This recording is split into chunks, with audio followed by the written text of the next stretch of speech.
ఉడికేది కాకరకాయ సిత సిత ఉడికేది కుడకాయ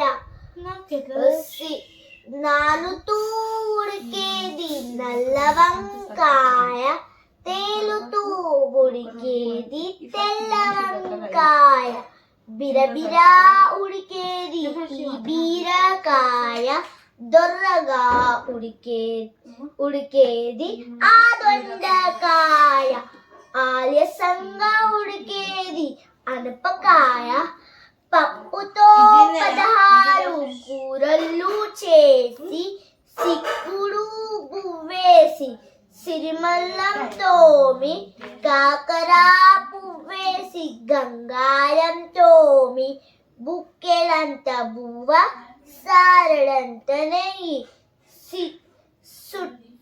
చుట్టుపట్టి కూరయ్య నడవ బువ్వుంది తినిపోరా నా కొడుక తినిపోవే నా బిడ్డ తినిపోవే నా తల్లి. Thank you.